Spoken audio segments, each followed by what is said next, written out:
il y a eu un travail énorme. Il n'y a jamais eu autant de revendications entendues, validées ou en cours de validation, avec des sommes colossales en face, avec une réelle conscience que notre cause est juste et en plus soutenue par un grand pourcentage de la population française. Alors, je suis Laurent Paillat, maraîcher depuis 1997, en bio, dans le sud de la France, entre Nîmes et Arles. Je suis serriste, j'ai 4 hectares 5 couverts avec des salades, courgettes, fraises, etc. et une équipe de 7 salariés. Je suis secrétaire général de la FDSEA, je suis à la FRSEA Occitanie, je suis président de l'ANEFA nationale également.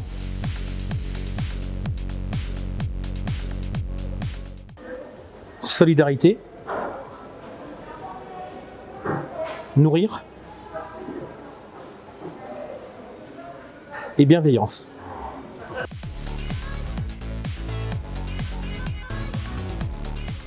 Ce qui m'a frappé le plus, c'est l'union paysanne, où même si ils ne sont pas de notre syndicat, au moins dans le Gard, mais je sais que c'est dans d'autres endroits en France, l'ensemble des agriculteurs se sont rassemblés pour défendre ensemble leur métier. Et ça, c'est assez exceptionnel. Sur 9 jours, selon les endroits, ça m'a marqué. Deuxième chose qui m'a marqué, j'ai eu la chance ou l'opportunité de pouvoir suivre un webinaire avec nos 2 présidents, nos 2 Arnaud, au sein de la FNSEA un soir, et de voir tous ces gens mobilisés pour que la parole soit diffusée partout, auprès de chaque agriculteur qui était sur un barrage. C'est assez extraordinaire, parce que j'avais 2 jours avant été sur le barrage dans mon département, et donc de voir ce trait d'union entre le national et les gars sur des bottes de paille devant des ordinateurs pour avoir la parole et savoir l'évolution, c'était pas faisable avant. Et aujourd'hui, on l'a en direct et tout le monde était en train de suivre avec des rencontres de secrétaires généraux, avec des rencontres de présidents incroyables.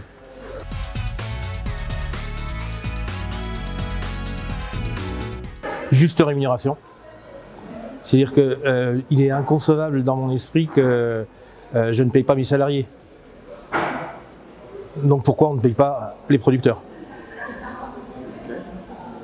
On est au congrès 2024 de Dunkerque, c'est un peu un point-virgule dans cette longue phrase qu'est la mobilisation.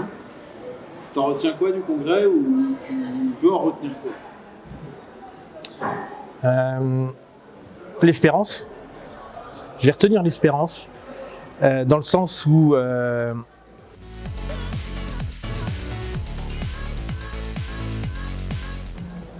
pourquoi ? Parce que c'est le seul vecteur audible par les administrations, par le gouvernement. On est représentatif.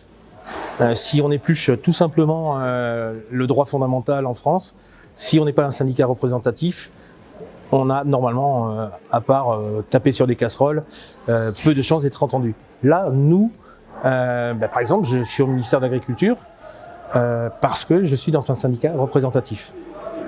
Donc se syndiquer, c'est pour être entendu. C'est surtout ça. Après, on n'est pas entendu en tant que personne. Et c'est là où on se trompe beaucoup, c'est que chaque agriculteur, parfois, veut obtenir pour lui. Alors que s'il prenait le prisme d'obtenir pour un groupe, déjà, il penserait un peu moins à lui, donc la réponse correspondrait peut-être à l'idée du groupe. Et donc le collectif, l'union, est pour moi le maître mot du syndicat derrière. C'est-à-dire que si on pense pour soi, c'est pas la peine, ça vaut pas le coup. Donc, se syndiquer, c'est pour faire partie d'un groupe et pour représenter le groupe, et jamais sa personne. Ça, c'est quand on est au département. Quand on passe à la région, on ne représente pas son département, on représente la région. Et on doit avoir une vision globale de la région. Et puis quand on est au national, on ne vient pas représenter ni sa région, ni son département, ni son entreprise. On se base sur notre expérience, mais on doit défendre le collectif. Moi, je suis prêt à défendre du bovin lait comme je défends du maraîchage.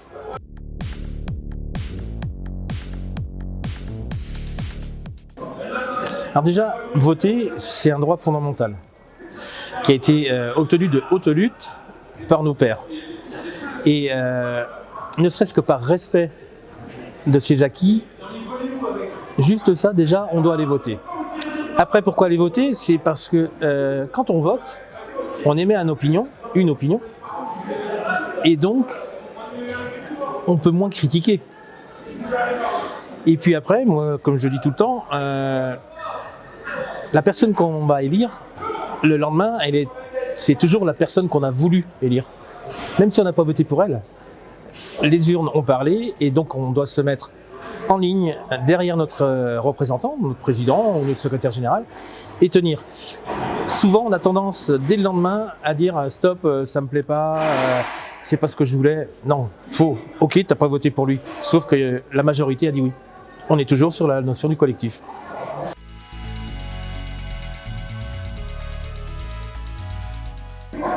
Déjà, on va arrêter d'exploiter. On va devenir des entrepreneurs.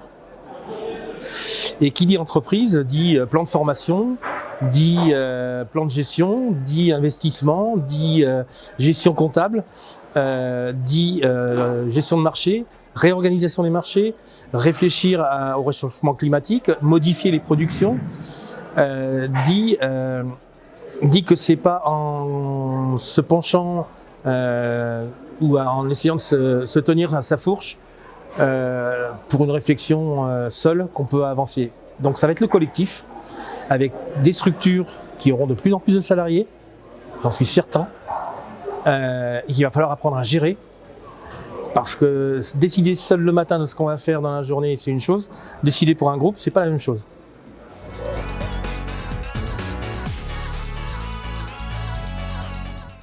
Et c'est très simple, on a nos écoles qui ont les meilleurs taux de réussite aux examens, mieux que l'éducation nationale. On a un taux d'insertion qui est supérieur, on est à plus de 70% d'embauche en cœur de métier après la formation en agriculture. On le dit pas. On a de plus en plus de collaborateurs, on embauche de plus en plus de personnes qu'on peut former avec des plans de formation, avec des financements possibles, avec Ocapiat, avec Vivea pour les chefs d'entreprise, et avec plus de 50 millions l'année dernière dépensés pour les chefs d'entreprise par Vivea. On le dit pas.